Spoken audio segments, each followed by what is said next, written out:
দেশের রাজনৈতিক অঙ্গনে নতুন বিতর্ক। দ্বৈত নাগরিকত্বের অভিযোগ তুলে জাতীয় সংসদ নির্বাচনের প্রার্থী নাহিদ ইসলামের প্রার্থিতা বাতিল চেয়ে হাইকোর্টে রিট আবেদন করা হয়েছে। সোমবার সকালে সুপ্রিম কোর্টের আইনজীবী ব্যারিস্টার রাশিদুল ইসলাম রিট আবেদন দায়ের করেন।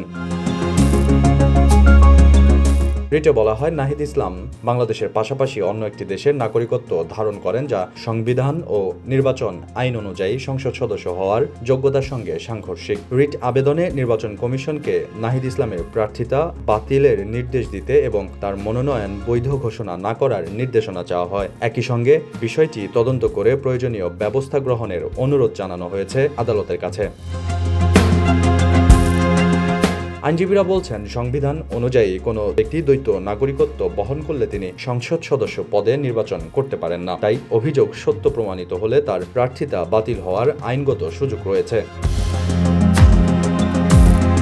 তবে এ বিষয়ে নাহিদ ইসলামের পক্ষ থেকে আনুষ্ঠানিক কোনো প্রতিক্রিয়া পাওয়া যায়নি। রাজনৈতিক বিশ্লেষকরা বলছেন, নির্বাচনের আগে এ ধরনের অভিযোগ ও রিট রাজনীতিতে নতুন উত্তাপ সৃষ্টি করতে পারে এবং ভোটের মাঠে প্রভাব ফেলতে পারে। হাইকোর্ট রিটটি গ্রহণ করলে নির্বাচন কমিশনের কাছে জবাব চাওয়া হতে পারে এবং দ্রুত শুনানির মাধ্যমে বিষয়টির নিষ্পত্তির উদ্যোগ নেওয়া যেতে পারে। নির্বাচনের গুরুত্বপূর্ণ সময়ে এই রিট আবেদন নতুন রাজনৈতিক বিতর্ক তৈরি করেছে, যা আগামী দিনে আরও আলোচনার কেন্দ্রে থাকবে।